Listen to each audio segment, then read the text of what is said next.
American മലയാളികളുടെ സംഘടനയായ ഫോമയുടെ 9ാമത് international family കൺവെൻഷന്റെ ഒരുക്കങ്ങൾ ഹ്യൂസ്റ്റണിൽ പുരോഗമിക്കുകയാണ്.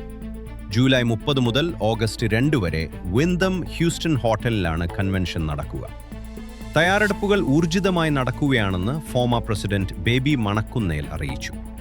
3000-ഓളം പ്രതിനിധികൾ പങ്കെടുക്കുമെന്ന് പ്രതീക്ഷിക്കുന്ന കൺവെൻഷൻ സംഘടനയുടെ ചരിത്രത്തിലെ സുപ്രധാന നാഴികക്കല്ലായിരിക്കും.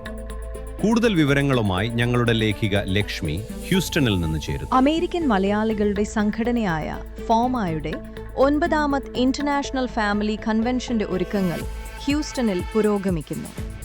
ഫോമയിലെ അംഗസംഘടനകളുടെ എണ്ണം നൂത്തികച്ച പശ്ചാത്തലത്തിലാണ് ഈ വർഷത്തെ സംഗമം എന്ന പ്രത്യേകതയുമുണ്ട്. കൺവെൻഷനോടനുബന്ധിച്ച് 2026-28 കാലയളവിലേക്കുള്ള പുതിയ ഭരണസമിതിയുടെ തിരഞ്ഞെടുപ്പും നടക്കും. ഇത്തവണ 1000-ഓളം ഡെലിഗേറ്റുകൾ വോട്ട് ചെയ്യുമെന്ന് ഭാരവാഹികൾ വ്യക്തമാക്കി.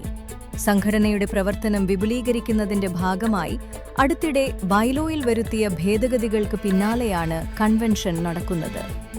സാംസ്കാരിക പരിപാടികൾ, ബിസിനസ് മീറ്റുകൾ, യൂത്ത് ഫോറം, വനിതാ ഫോറം എന്നിവയുടെ പ്രത്യേക സമ്മേളനങ്ങളും കൺവെൻഷന്റെ ഭാഗമായി സംഘടിപ്പിക്കും. പാവപ്പെട്ടവർക്ക് വീട് നിർമ്മിച്ചു നൽകുന്നതുൾപ്പെടെയുള്ള പുതിയ ചാരിറ്റി പദ്ധതികൾക്കും കൺവെൻഷനിൽ രൂപം നൽകിയേക്കും.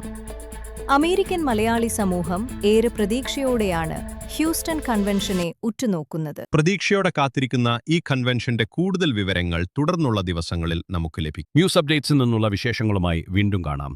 നന്ദി.